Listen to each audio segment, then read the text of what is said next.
नमस्ते दोस्तों, मेरा नाम प्रीति है और मैं आज आप लोग के सामने डिज़ाइनर बेबी की बड़ी संकल्पना के बारे में आप लोग को बताने जा रही हूँ।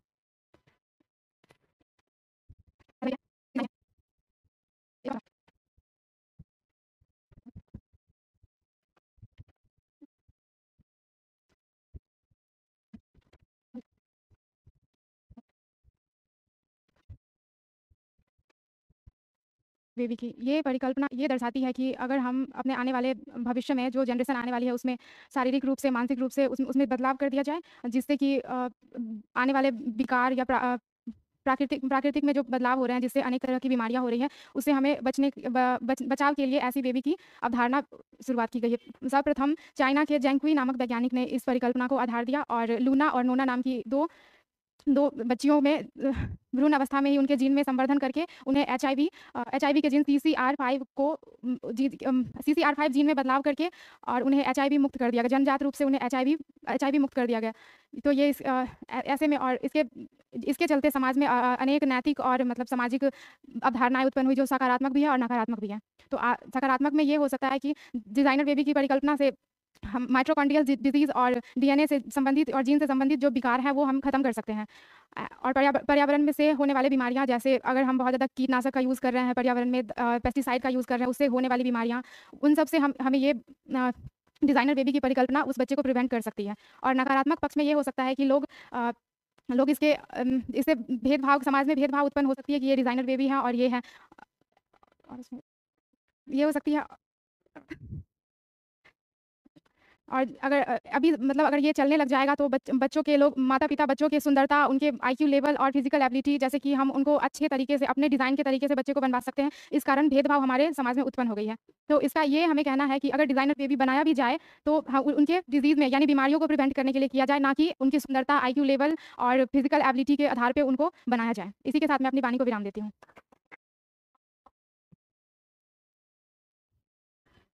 गुरुदेव को मेरा चरण स्पर्श and a very very warm good morning to all the rising stars of Incredible GS, and thank you sir for giving me this opportunity.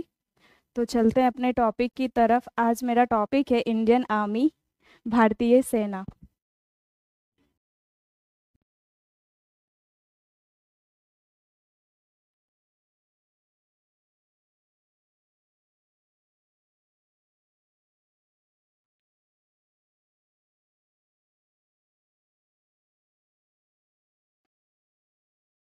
हम अपने आज के टॉपिक की तरफ। हमारा जो टॉपिक है भारतीय सेना। हमारे समाज और संस्कृति में ये ऐसी गाथा है जिसकी महिमा को भुलाया नहीं जा सकता। इसमें एक माँ का बलिदान, पिता का अभिमान और पुत्र का स्वाभिमान छिपा है। तो बात करें भारतीय सेना की, तो इसका जो गठन था वो 1 अप्रैल 1895 में हुआ था। ब्रिटिश सरकार ने अपने सुरक्षा के लिए गठन किया था भारतीय सेना का। और भारतीय सेना को 3 भागों में बांटा जाता है: थल सेना, नौसेना, वायुसेना। ऐसे तो और भी इसके बहुत सारे पार्ट है, लाइक सीएपीएफ हो गया, सीआरपीएफ हो गया, सीआईएसएफ हो गया, असम राइफल्स हो गया। तो बात करते हैं थल सेना की। थल सेना की स्थापना जब हमारा देश आज़ाद हुआ था, तो जितनी भी मीन्स आज़ाद हुआ, तो जो भारत के जो सैनिक थे वो मोस्ट ऑफ उसकी जो यूनिट्स थी वो भारत में ही रह गए, किंतु उसका बंटवारा हो चुका था। वो जो थे वो पाकिस्तान में भी चले गए थे और भारत में भी रहे। तो 15 जनवरी 1949 को थल सेना का गठन किया गया और थल सेना का जो पहले अधिकारी बने वो KM करियप्पा थे। और आप लोग को पता है कि ये 15 जनवरी को थल सेना दिवस क्यों मनाया जाता है? वो इसलिए मनाया जाता है क्योंकि 15 जनवरी को ही ये पहले लेफ्टिनेंट जनरल बने थे, KM करियप्पा, और इसी वजह से उस दिन से 15 जनवरी को हर वर्ष थल सेना दिवस मनाया जाता है, आर्मी डे मनाया जाता है। और इसका जो मोटो है वो सर्विस बिफोर सेल्फ, मीन्स की सेवा परम धर्म। बात करें इसके जो करंट में जो इसके हेड है वो जनरल उपेंद्र द्विवेदी हैं। अब बात करते हैं नौसेना की। नौसेना का जो जनक है वो छत्रपति शिवाजी महाराज को बोला जाता है और इसका जो गठन हुआ था वो 4 दिसंबर 1912 को ही हो गया था, किंतु उससे पहले, हमारी आज़ादी से पहले, इसको रॉयल इंडियन नेवी के नाम से जाना जाता था। लेकिन फिर आज़ादी के बाद 1950 में इसका नेम चेंज करके फिर से इंडियन नेवी किया गया। और इसका जो अभी मोटो है, टैग लाइन है, वो सम नम वरुणा, मीन्स हे वरुण देव आप मेरे लिए शुभ हो, इसका ये टैग लाइन है। और अभी जो इसके हेड है वो है एडमिरल दिनेश के त्रिपाठी, ठीक है। और फिर इसका भी गठन किया गया। फिर अब बात करते हैं वायुसेना की। तो वायुसेना का जो गठन है, इसका गठन 8 अक्टूबर 1932 को किया गया। और सेम इसमें भी यही था कि इसको पहले रॉयल इंडियन एयरफोर्स के नाम से जाना जाता था, किंतु फिर 26 जुलाई 1950 में फिर इसका जो नेम चेंज करके यहाँ से रॉयल हटा दिया गया। और इसके जो पहले जो हेड थे इसके, वो सुब्रतो मुखर्जी थे। और अभी जो इसके हेड है वो एयर मार्शल AP एवीसे में पेवीसे में है, इनका नेम है। और इसका जो टैग लाइन है वो touch the sky with glory है। और इन तीनों का भी एक हेड होता है जिसको कि सीडीएस बोलते हैं, ठीक है। और जो पहले सीडीएस थे वो थे कंबाइंड डिफेंस सर्विस में, जो पहले सीडीएस थे वो थे जनरल विपिन रावत। हाल ही में उनकी एक हाल ही में टाइम हो गया है, हेलीकॉप्टर क्रैश में उनका डेथ हो गया था। तो अब बात करेंगे अभी के जो सीरियस है वो कौन है, तो वो अनिल कुमार चौहान है अभी के जो सीरियस है। अब चलते हैं, अब फिर बात करेंगे भारतीय सेना की। तो इसको बहुत सारे पार्ट में डिवाइड किया जाता है, जैसे कि भारतीय सेना जो है इसमें 40 डिवीजन होते हैं टोटल, और 40 डिवीजन में फिर उसको भी डिवाइड करके ब्रिगेड, 3-4 ब्रिगेड में ये डिवाइड होता है। और फिर ब्रिगेड को भी डिवाइड किया जाता है पैदल सेना बटालियन, जिसमें कि पैदल सेना में उसको 3 पार्ट में डिवाइड किया जाता है, और उसमें कंपनी होता है जो कि 4 कंपनी होता है, उसमें 3 प्लाटून होते हैं। और जो सबसे छोटी इकाई जो होती है उसको हम लोग सेक्शन बोलते हैं, सेना की सबसे छोटी इकाई जो होती है उसे हम लोग सेक्शन बोलते हैं, और हर एक सेक्शन का एक कमांडर होता है जो कि उसका देखरेख करता है। अब बात करेंगे आर्मी एक्ट 1950 की, 1950 की। इस एक्ट में सैन्य कानून पर नियंत्रण रखा जाता है और इसीलिए यह एक्ट बनाया गया। और उसी के अंतर्गत फिर आर्टिकल 34 की बात करें तो मार्शल लॉ जब लागू हो जाता है, ये सैन्य कानून का होता है, तो जब लागू हो जाता है तो संविधान के भाग 3 में जो हमारे मौलिक अधिकार हैं वो अधिकार को प्रतिबंधित कर दिया जाता है उसके अंतर्गत। और बजट में कुल बजट इस साल का 50,65,345 करोड़ का है, जिसमें रक्षा क्षेत्र को 4,91,732 करोड़ आवंटित किया गया, और सबसे बड़ा ये तीसरा रक्षा बजट है।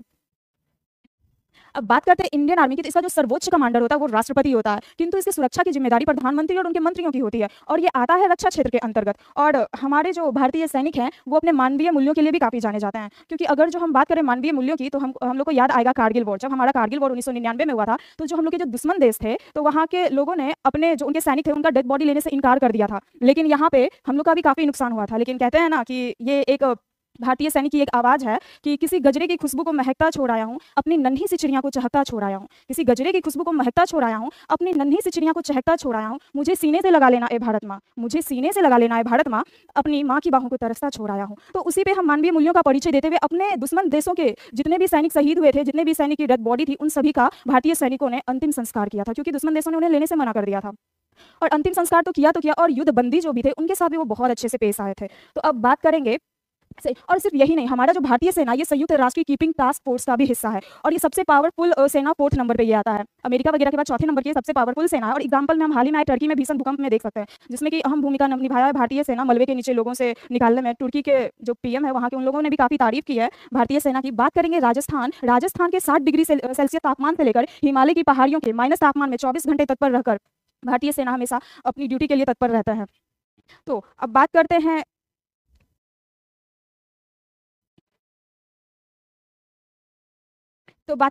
भारतीय सेना की। तो अभी तक जितने भी युद्ध हुए हैं हम लोग का एक हमेशा से ये लक्ष्य रहा है कि हम लोग पहले वार नहीं करते हैं, पहले हम लोग शांत रहते हैं, जब दुश्मन देश वार करते हैं तभी हम लोग वार करते हैं। चाहे 1900 अभी तक भारत पाकिस्तान का टोटल 4 युद्ध हुआ होगा, तो 4 युद्ध में भी कभी भी भारतीय सेना ने हार नहीं मानी, हमेशा अपने शौर्य और साहस का प्रतीक दिया है। बहुत सारा हम लोग का नुकसान भी हुआ, लेकिन फिर भी कहते हैं जितने भी कितनी बहनों की राखी डूब गई, कितने माओं की गोद सूनी हो गई। तो कहते हैं कि आंखों की उन 2 बूंदों से सातों सागर भी हारे होंगे, आंखों की उन 2 बूंदों से सातों सागर भी हारे होंगे, जब मेहंदी वाले हाथों ने मंगलसूत्र उतारे होंगे। कितने भी खून बहे, बहुत बहे, लेकिन फिर भी तो लास्ट में मैं ये बोलते हुए अपनी वाणी को विराम देना चाहूंगी कि हमारा जो तिरंगा झंडा है वो हवा की झोंकों से नहीं बल्कि हमारे भारतीय सेना की सांसों से लहराता है। Thank you. हेलो एवरीवन, मेरा नाम अनु है और आज के इस ग्रुप डिस्कशन का मेरा टॉपिक है मुख्यमंत्री। तो चलिए हम मुख्यमंत्री को अच्छे से समझते हैं। जैसे हम केंद्र में देखते हैं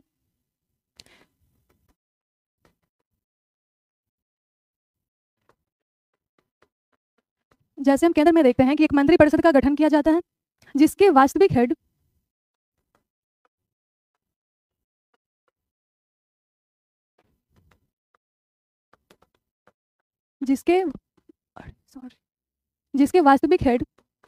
प्राइम मिनिस्टर होते हैं और नाम मात्र के हेड प्रेसिडेंट होते हैं। ठीक उसी प्रकार राज्य में भी मंत्रिपरिषद का गठन किया जाता है जिसके वास्तविक हेड सीएम होते हैं और नाम मात्र के हेड राज्यपाल होते हैं। केंद्र के मंत्रिपरिषद की चर्चा संविधान के भाग 5 में की गई है और राज्य के मंत्रिपरिषद की चर्चा संविधान के भाग 6 आर्टिकल 163 में की गई है और केंद्र के मंत्रिपरिषद की चर्चा आर्टिकल 74 में की गई है। और इनकी नियुक्ति मतलब मुख्यमंत्री की नियुक्ति आर्टिकल 164 के अनुसार राज्यपाल के द्वारा की जाती है।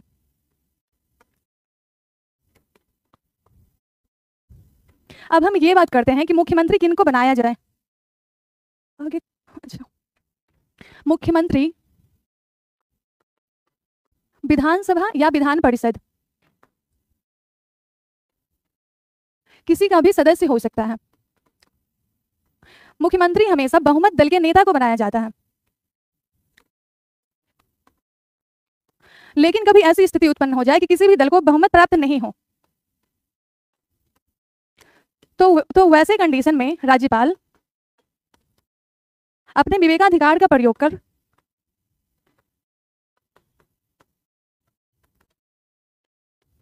किसी भी व्यक्ति को मुख्यमंत्री नियुक्त कर सकता है, लेकिन उस व्यक्ति को 6 मंथ के भीतर विधानसभा या विधान परिषद किसी की भी सदस्यता ग्रहण करनी आवश्यक होगी। अब हम मुख्यमंत्री की शपथ की बात करते हैं। तो मुख्यमंत्री अपना शपथ राज्यपाल के समक्ष लेता है। मुख्यमंत्री यह शपथ लेता है कि वह राज्य के कार्यों का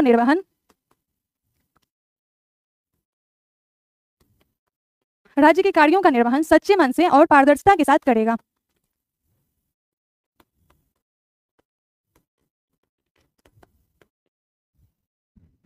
अब हम मुख्यमंत्री के वेतन और भत्ते की बात करते हैं। तो मुख्यमंत्री का वेतन और भत्ता फिक्स नहीं होता है, बल्कि यह राज्य के विधानमंडल पर डिपेंड करता है कि मुख्यमंत्री या अन्य मंत्रियों को कितना वेतन और क्या भत्ता दिया जाए। अगर हम मुख्यमंत्री के कार्यकाल की बात करें तो मुख्यमंत्री का कार्यकाल वैसे तो 5 वर्ष का होता है, क्योंकि विधानसभा का कार्यकाल भी 5 वर्ष का ही होता है। लेकिन कभी ऐसा हो जाए कि इस कार्यकाल के दौरान उस मुख्यमंत्री को हटाना हो, तो उसके लिए या तो अगर मुख्यमंत्री अपना बहुमत खो दे तो वो पद से हट जाएंगे, या वो त्याग पत्र दे दे, या फिर विधानसभा मुख्यमंत्री के विरुद्ध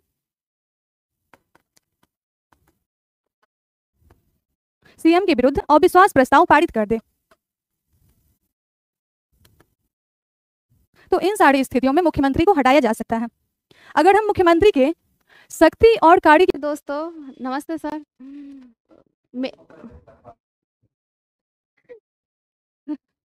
नमस्ते सर और नमस्ते दोस्तों, मेरा नाम है गुड़िया कुमारी, मैं फाउंडेशन की छात्रा हूँ और मैं आज बात करने जा रही हूँ बिहार को बचाना है तो वोट का सही इस्तेमाल कैसे करें। मैं अपनी मत रख करके बोल रही हूँ, लेकिन आप लोग भी इसे थोड़ा मतलब अपने लाइफ में यूज़ करिए, जैसे कि उसे आने वाले बिहार में भी काफ़ी वृद्धि हो, परिवर्तनशील हो।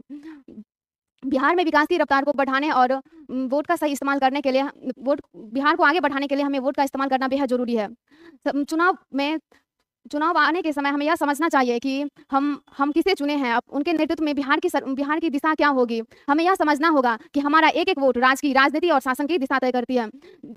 और बिहार में जैसे बेरोजगारी, शिक्षा, स्वास्थ्य जैसे कई अहम मुद्दे हैं। इस प्रक्रिया को चलाने के लिए हमें सबसे पहले प्रशासन को अच्छा मतलब चुनना चाहिए।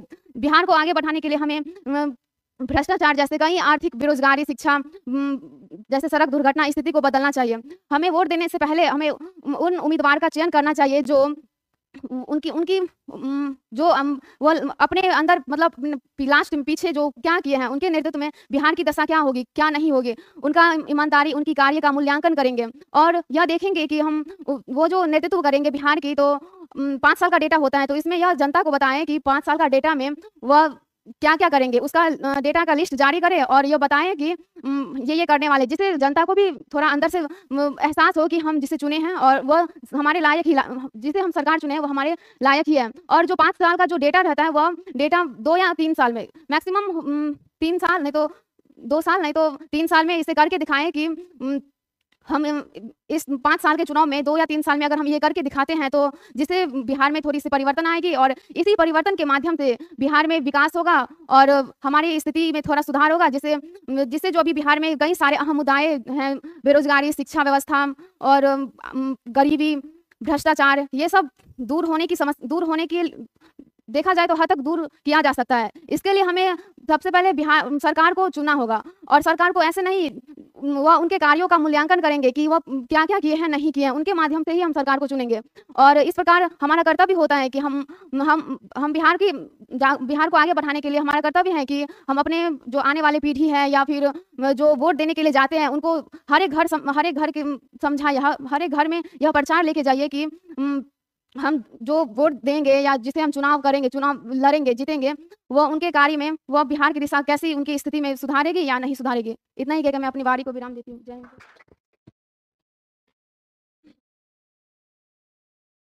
नमस्ते सर।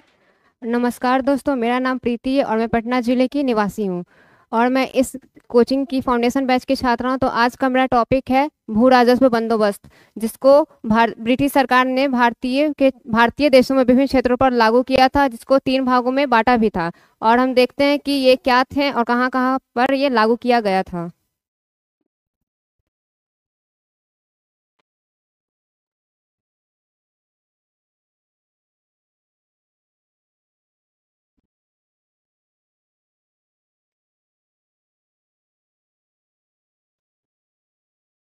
आप जानते हैं, पहला आता है अस्थाई बंदोबस्त और दूसरे में है रैयतवाड़ी बंदोबस्त और तीसरा महालवाड़ी बंदोबस्त।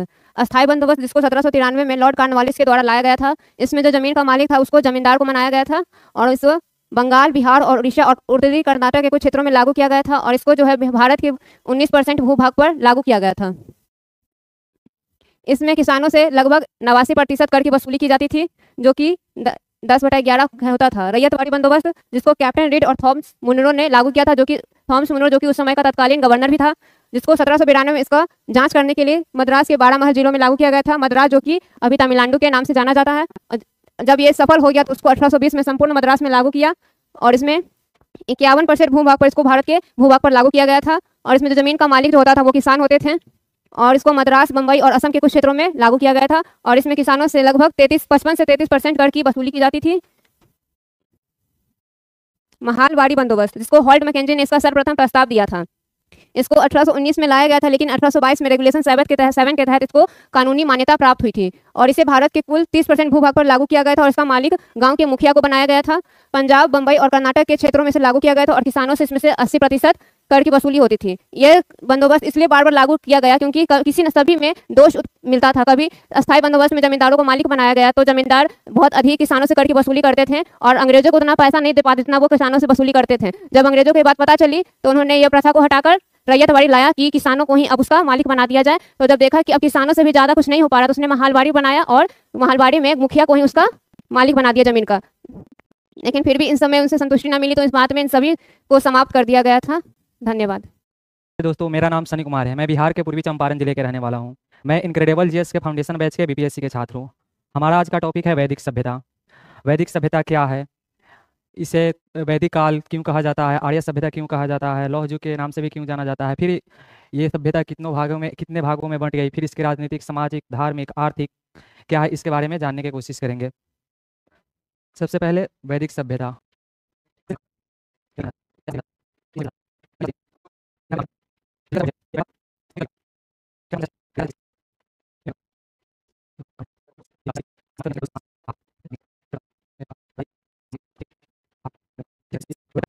माना जाता है। इस सभ्यता को वैदिक काल के नाम से भी जाना जाता है। जैसे वैदिक काल कहने का मतलब इस सभ्यता की संपूर्ण जानकारी वेद से मिलती है। हमारे पास 4 वेद है, ऋग्वेद, सामवेद, अर्थवेद और यजुर्वेद। इन चारों वेदों की रचना संस्कृत में हुई, इसलिए और इस सभ्यता के बारे में संपूर्ण जानकारी वेदों से ही पता किया जाता है। इस सभ्यता के संस्थापक आर्य थे, इसलिए इसे आर्य सभ्यता के नाम से भी जाना जाता है। आर्य का कहने का अर्थ, आर्य का होता है श्रेष्ठ या कुलीन। भारत में आर्यों का आगमन 1500 BC में हुआ। आर्यों का मूल स्थान मैक्स मुलर के अनुसार मध्य एशिया। भारत में आर्यों का सर्वप्रथम साक्ष्य अफगानिस्तान एवं पंजाब में सिंधु के आसपास मिला। अफगानिस्तान पहले भारत का ही हिस्सा हुआ करता था।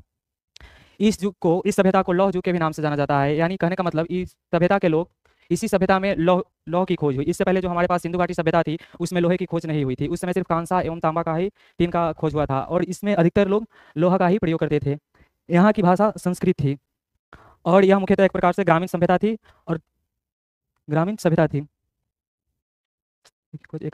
और आर्य लोग अस्थायी नहीं थे।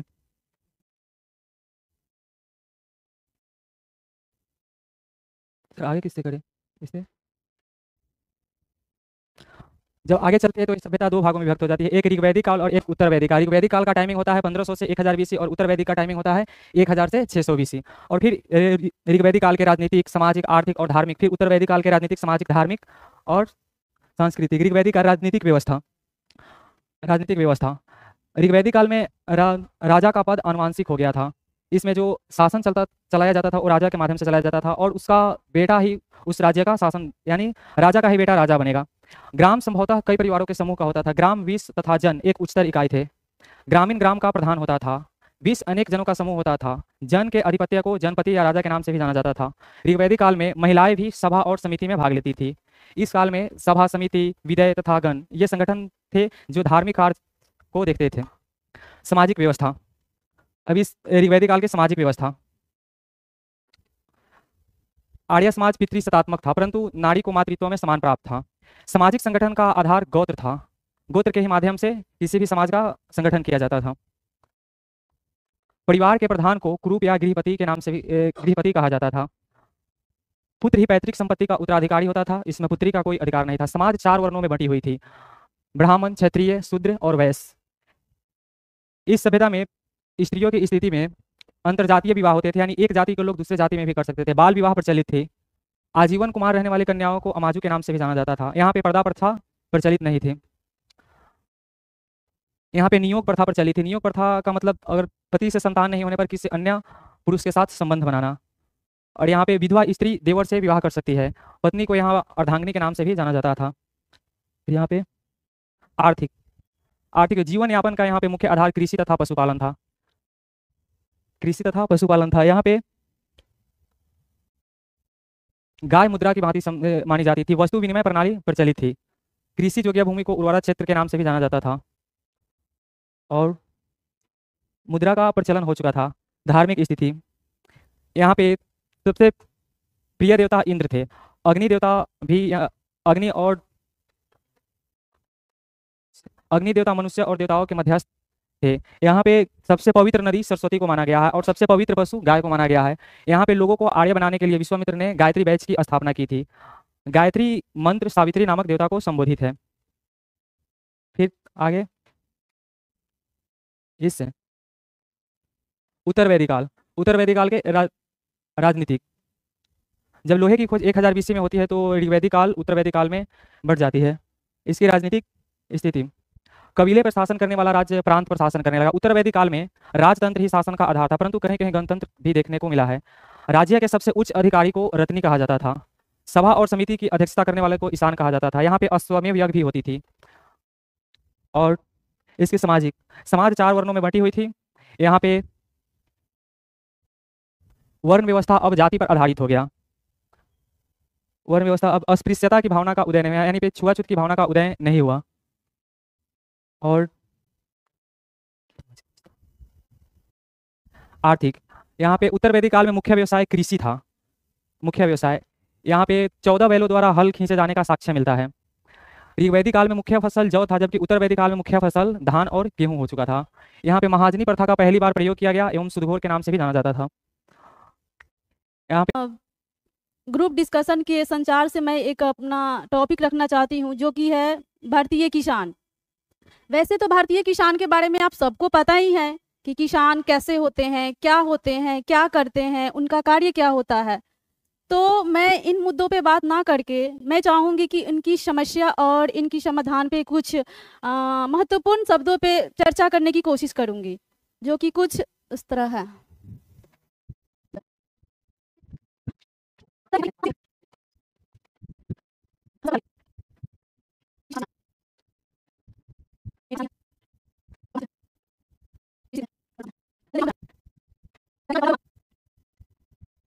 और गांव में देखें तो जैसे होता है क्या है कि निर्धनता है, भुखमरी है, बेरोजगारी है, जो कि आज चरम सीमा पे है।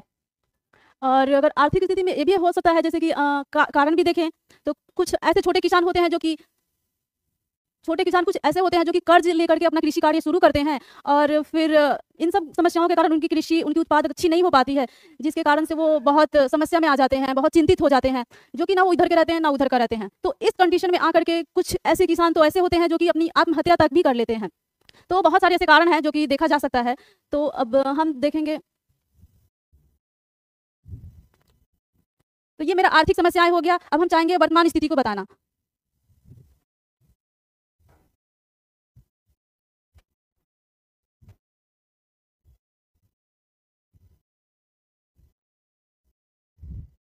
अगर वर्तमान स्थिति में देखें तो गाँवों में है जो कि भारतीय किसान जो निवास करने वाले हैं, जिनके लिए आज भी पक्की सड़कों की अभाव है, शिक्षा की अभाव है, स्वास्थ्य की अभाव है और भी ऐसे अन्य सुविधाओं का अभाव है, जिसके कारण से वो अच्छी तरह से विकसित नहीं है, और वो उनको बेरोजगारी के कारण उन्हें बहुत सारी समस्याओं का सामना करना पड़ता है, जिसके कारण वो अपनी कृषि कार्य अच्छी तरह से सुचारू रूप से नहीं चला पाते हैं और भी इसका कारण समस्याएं हो सकते हैं। अब हम देख लेते हैं कृषि की स्थिति क्या है। सर यहाँ पर देख, हाँ, तो कृषि की स्थिति देख लेते हैं। तो कृषि की स्थिति कुछ इस तरह है जैसे कि देश में कुल निर्यात कृषि के योगदान में 18% है, जो कि आज देखें तो स्वतंत्रता के बाद हमारी कृषि के उत्पाद में निरंतर वृद्धि देखी गई है, जो कि उसका महत्वपूर्ण योगदान आधुनिक विज्ञान का है, जिसके कारण से अनेकों प्रकार के यंत्रों और दवाएं, उर्वरकों, इन सब की मदद से उन्नति मिली है, जो कि बहुत कुछ सुधार हुआ है कृषि में। अब हम थोड़ा देख लेते हैं उपसहार। तो उपसहार में हो गया जैसे कि भारतीय किसान को हमें अपनी स्वामी समझना चाहिए, क्योंकि वही है, उन्हीं के कारण से आज हम सबकी थाली में भोजन मिलता है, इसलिए उन्हें अपना स्वामी समझना चाहिए। आज भी अगर देखें तो 70 से 80% लोग कृषि पर निर्भर हैं और अगर कृषि में देखें तो हमारे अगर पिछले इतिहास को अगर हम देखें पलट करके, तो हमारे जो स्वामी सहजानंद सरस्वती जी हो गए, महात्मा गांधी जी हो गए, जो कि किसानों के हित में बहुत बड़ा योगदान उनका रहा है। तो उनको देख करके हमें भी उनके विचारों को देखते हुए अपना भी किसानों के प्रति हर क्षेत्रों में जागरूकता बढ़ाने की प्रयास करनी चाहिए और सरकार को भी इन संबंध में अनेकों कदम उठाने का प्रयास करनी चाहिए। इतना ही कहकर मैं अपनी वाणी को विराम देती हूँ। मेरा एक छोटा सा लाइन है जो कि मैं खुद से बनाई हूँ, तो मैं बोलना चाहूंगी। कच्चा घर वो कच्ची सड़कें फिर भी वो बारिश की दुआ करता है, कच्चा घर वो कच्ची सड़कें फिर भी बारिश की दुआ करता है, आखिर सरकार का पेट भी तो एक किसानी तो भरता है, फिर क्यों आज उनका हक उन्हीं से छीना जा रहा है, सर्दी से बचने को हर एक नेता आज गरीब का एक घर जला रहे हैं, जय हिंद, धन्यवाद। प्रभात सर, आपका बहुत बहुत धन्यवाद। आपने मुझे बोलने का अवसर प्रदान किया ताकि मैं अपना परिचय दे सकूं। Thank you so much sir. दोस्तों, मेरा नाम गुलशन कुमार हुआ, मैं इनकड़वल जीएस का छात्र हूं। मैं सहरसा डिस्ट्रिक्ट से बिलोंग करता हूं, बट मेरा घर अगजिबा है। मैं अभी ग्रेजुएशन फर्स्ट ईयर में हूं। ना थके कभी पैर, ना कभी हिम्मत हारी है, जज्बा है परिवर्तन का जिंदगी में, इसलिए सफर जारी है। इकोनॉमिक्स के बारे में बातचीत करने का प्रयास करेंगे। सबसे पहले हम स्मार्ट सिटी के ऊपर बातचीत करेंगे। आखिर भारत सरकार स्मार्ट सिटी क्यों लाए? इसके 5 रीजन थे। सबसे पहला रीजन था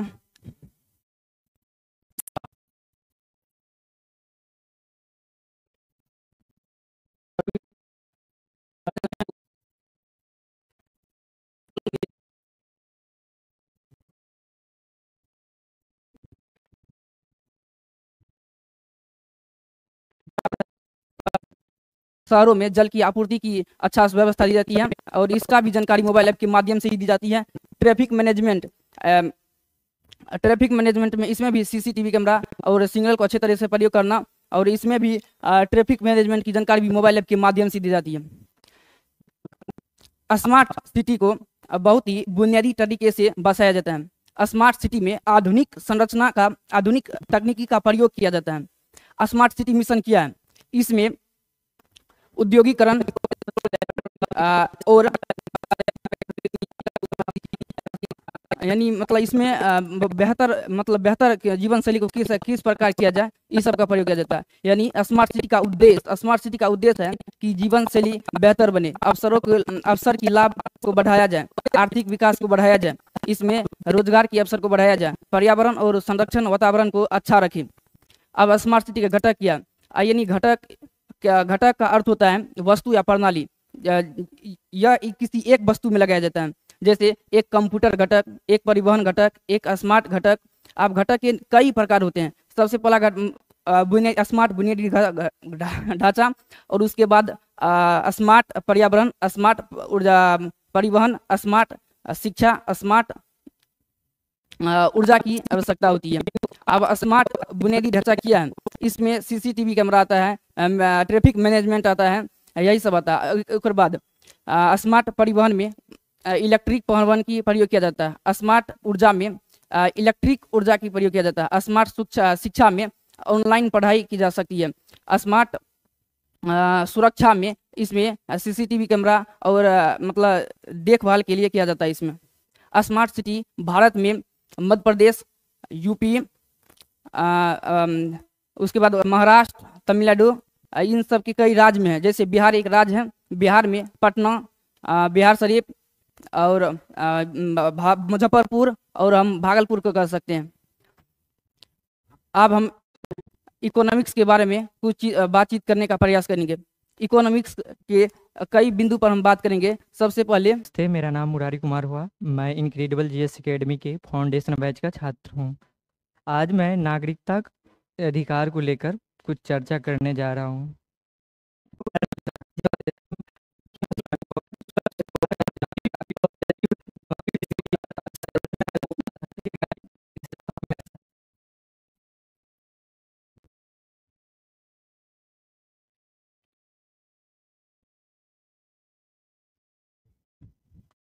नागरिकता प्राप्त करने की 5 विधियां होती हैं। हम 5 तरीके से नागरिकता को प्राप्त कर सकते हैं। पहला तरीका यह है कि हम जन्म के आधार पर नागरिकता को प्राप्त कर सकते हैं। दूसरा यह है कि हम वंश के आधार पर नागरिकता को प्राप्त कर सकते हैं। और तीसरा है पंजीकरण के आधार पर नागरिकता प्राप्त कर सकते हैं। और चौथा जो है विदेशीकरण के आधार पर नागरिकता प्राप्त कर सकते हैं। और पांचवा जो है अर्जित भूमि के आधार पर नागरिकता प्राप्त कर सकते हैं। तो पहला जो था ना जन्म के आधार पर, तो कहा गया है कि अगर कोई व्यक्ति भारत में जन्म लेता है तो उसको भारत की नागरिकता दे दी जाएगी। मान लीजिए कोई व्यक्ति 2 दिन के लिए विदेश से भारत घूमने के लिए आए और उस स्थिति में उसको यहाँ पर उसका बच्चा जन्म ले लेता है तो उस बच्चा को भारत की नागरिकता दे दी जाएगी। इसके लिए संशोधन हुआ और वो पहला संशोधन था नागरिकता को लेकर 1986 में। कहा गया कि नागरिकता के लिए माता या पिता किसी एक को भारतीय होना चाहिए। और दूसरा वंश के आधार पर। संविधान जो है पिता को वंशज मानते हुए पिता के वंश के आधार पर नागरिकता देते थे। लेकिन इसमें भी फिर से एक संशोधन हो गया 1992 में। उसमें कहा गया कि दोनों के आधार पर नागरिकता मिल सकते हैं। माता या पिता दोनों के आधार पर नागरिकता मिल सकते हैं। और उसके बाद आया पंजीकरण के आधार पर। पंजीकरण में कहा गया कि अगर आप किसी भी व्यक्ति को भारत की नागरिकता प्राप्त करना है तो उसके लिए उसको पहले 7 साल तक भारत में रहना होगा, तभी उसको भारत की नागरिकता मिल सकती है। जैसे मान लीजिए मैं सर के पास यहाँ पढ़ने के लिए आए, ठीक, तो सर हमको बोला 1 सप्ताह आप डेमो क्लास कीजिए, उसमें आपको समझ आएगा तो ठीक है और अपना एडमिशन ले लीजिएगा। नहीं समझ में आएगा तो ठीक है, कोई बात ना है, और कोई दिक्कत हो तो भी नहीं लीजिएगा और सब कुछ ठीक ठाक रहा तो अपना आप एडमिशन ले सकते हैं। तो उसी प्रकार पंजीकरण के द्वारा अगर कोई व्यक्ति नागरिकता लेना चाहते हैं तो उसको 7 साल तक भारत में रहना होगा, तभी उसको भारतीय नागरिकता मिल सकती है। इसलिए 7 साल दिया जाता है कि उस 7 साल के दौरान उस व्यक्ति को सब कुछ ठीक ठाक लगे, किसी प्रकार की कोई दिक्कत ना हो, यहाँ रहने में सब कुछ उसको अच्छा लगे, तो वो अपना नागरिकता ले सकता है। उसके बाद हम बात करते हैं देशीकरण के आधार पर। देशीकरण में कहा गया कि अगर आप भारत की नागरिकता लेना चाहते हैं तो उसमें आपको 10 साल तक भारत में रहना होगा। पहले जो था ना ये पंजीकरण में 7 साल था, लेकिन जैसे ही देशीकरण है तो देशीकरण में ही 7 साल से बढ़ा के 10 साल कर दिया गया। तो 10 साल तक आप भारत में रहिए। 10 साल के दौरान आपको कोई भी प्रॉब्लम ना आए, कोई भी दिक्कत ना हो, यहाँ रहने में, व्यापार करने में, कोई भी चीज़ में कोई दिक्कत ना हो तो आप ले सकते हैं। और इसके लिए एक कंडीशन और है कि भारत की नागरिकता प्राप्त करने के लिए अगर आप देशीकरण के आधार से आप नागरिकता प्राप्त करते हैं तो उसके लिए भारत की कोई भी एक भाषा आपको अच्छी तरीके से आना चाहिए। साथ ही भारत के जो विज्ञान, कला, साहित्य किसी एक में आपको रुचि होना चाहिए, तभी आपको भारत की नागरिकता मिल सकती है देशीकरण के आधार पर। और पांचवा रहा कि अर्जित भूमि के आधार पर। अर्जित भूमि के आधार पर जिस प्रकार 16 मई 1975 में सिक्किम भारत का जो है ना 22वां राज्य बना, तो उसी प्रकार अगर कोई दूसरे जगह का राज्य अगर भारत में मिलना चाहता है तो उसके लिए कोई दिक्कत नहीं, पहले आप उसको टाइम दिया जाता है, इतना दिन आप रहिए, कोई भी दिक्कत ना हो तो आपको नागरिकता दी जाएगी। ठीक है, इसी के साथ मैं अपनी वाणी को यहाँ पे विराम करता हूँ। नमस्ते दोस्तों, मेरा नाम रिया शर्मा है और मैं नवादा जिले की निवासी हूँ। मैं Patna incredible GS foundation batch की छात्रा हूँ। आज का मेरा टॉपिक प्रतिशतात्मक समाज की कमियों के बारे में होगा। तो आइए हम देखते हैं प्रतिशतात्मक।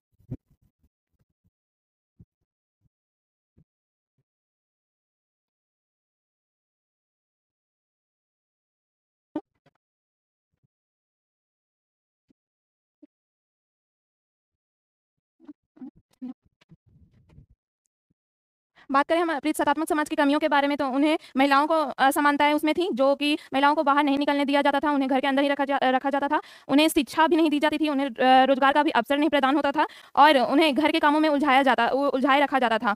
और सामाजिक असमानताएं में जैसे समाज में लिंग या फिर धर्म के जैसे अति में असमानताएं होती थी। आर्थिक समानताएं भी उसमें थी। उसमें और क्या बोले, उसमें लोगों को रोजगार प्रदान नहीं होते थे, कई तरह की मुश्किलों को उन्हें सामना करना पड़ता था और समाज में भी कई तरह की उन्हें मुश्किलों का सामना करना पड़ता था।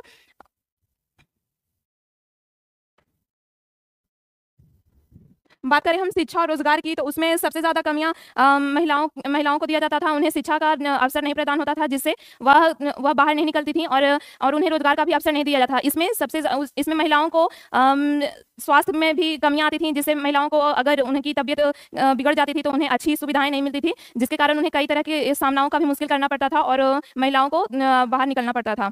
और आज का बात करें, समय की बात करें, आधुनिक काल की, तो इसमें महिलाओं को बहुत सारे अवसर भी मिलते हैं, बहुत सारे सुविधाएं भी मिलती हैं, अच्छी स्वास्थ्य भी मिलती है, और लेकिन इसमें बहुत सारी कमियां भी हैं। जैसे कि आज की महिलाएं और आज के पति पत्नी हो गए, आज के बॉयफ्रेंड्स एंड गर्लफ्रेंड्स हो गए, जो कि आज के कुछ ही दिन पहले ही एक न्यूज़ के बारे में बताया गया था, जिसमें एक पति और एक पत्नी जिनका विवाह होते हुए भी उनकी पत्नी की अलग तरह के संबंध बनाए और उन्होंने अपने पति का मतलब पति की हत्या करके उन्हें बहुत बेरहमी से उन्हें काट दिया गया और ड्रम में डाल दिया गया, जिससे इसमें भी कई तरह की असमानताएं हो रही हैं। और गर्लफ्रेंड बॉयफ्रेंड्स में भी ऐसा होता है, जो कि आज के आधुनिक ये भी न्यूज़ में आ चुका है, जो बहुत चर्चाओं में ये होती हैं। तो मैं आज का मेरा यही टॉपिक था। धन्यवाद। हेलो दोस्तों, हेलो सर, मेरा नाम है सोनू कुमार। मैं पटना जिला घोसवरी प्रखंड का निवासी हूँ। मेरा टॉपिक है आज मोहनजोदड़ो। इसे सिंधु सभ्यता का पुराना शहर के नाम से भी जाना जाता है और इसे सबों का टीला भी कहते हैं। इसके विषय में हम कुछ विश्लेषण करेंगे।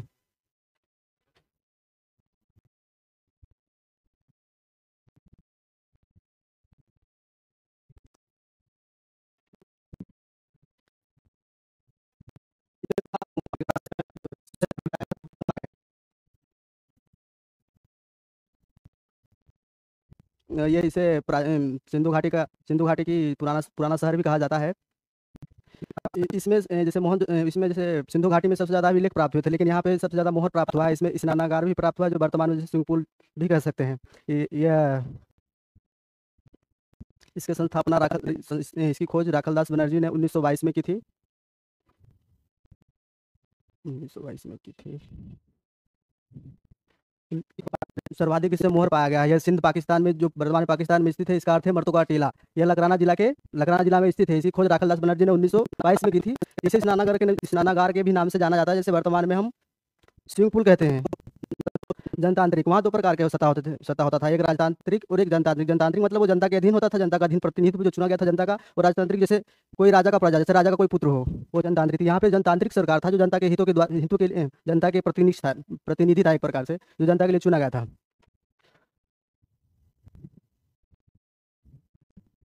यह पश्चिमी टीला, जो कि पश्चिमी टीला में पश्चिमी टीला को स्तूपों का भी टीला कहा जाता है, जो कि कुषाण शासक ने इसका निर्माण करवाया था। इसमें विश्वविद्यालय के साक्ष्य मुद्रा पर अंकित, जैसे पशुपति जी की साक्ष्य, जो वर्तमान में अशोक स्तंभ है।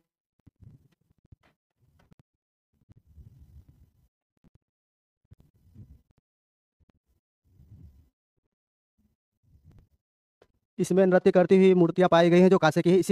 इसी वाणी को मैं यहाँ पे विराम देता हूँ। सबका धन्यवाद। मैं सिंटू कुमार सुपौल जिला के मोरना प्रखंड से हूँ। मैं बीपीएससी का स्टूडेंट हूँ और आज मेरा टॉपिक है सविनय अवज्ञा आंदोलन। सविनय अवज्ञा आंदोलन का मतलब होता है विनयपूर्वक आज्ञा की अवहेलना करना। चलिए,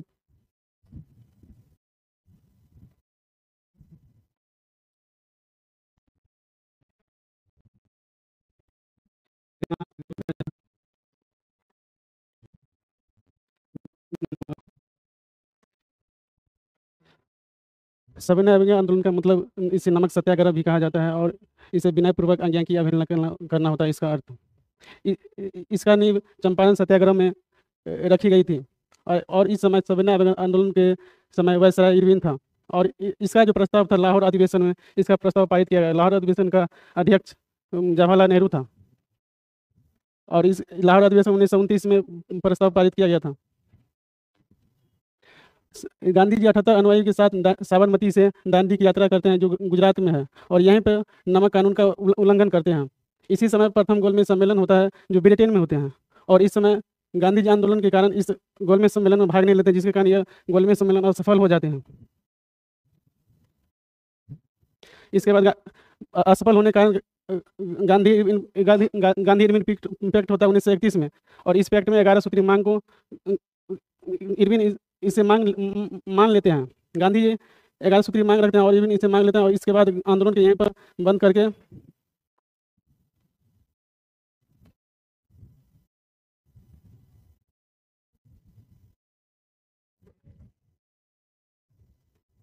सही है।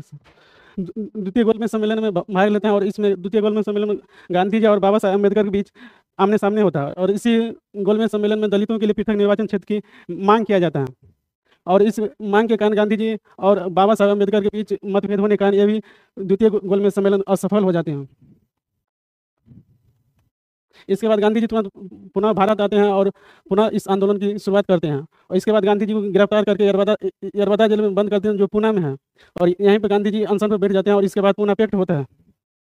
पूना पैक्ट में गांधी जी और बाबा साहेब अम्बेडकर के बीच होता है, जो जिसमें दलितों के लिए सीटों की बढ़ोतरी की जाती है। इसके बाद सबने आगे आंदोलन समाप्त हो जाते हैं, और ये आंदोलन तो असफल जरूर हो जाते हैं, लेकिन आगे के जितने भी आंदोलन हुए उसकी पृष्ठभूमि इसी आंदोलन में तय कर दी, जैसे व्यक्तिगत सत्याग्रह, भारत छोड़ो आंदोलन, और इसी के साथ मानिक बिना। दोस्तों, मेरा नाम अमर प्रसाद है। आज हम बात करेंगे पर्यावरण को लेकर के। देखिए, पर्यावरण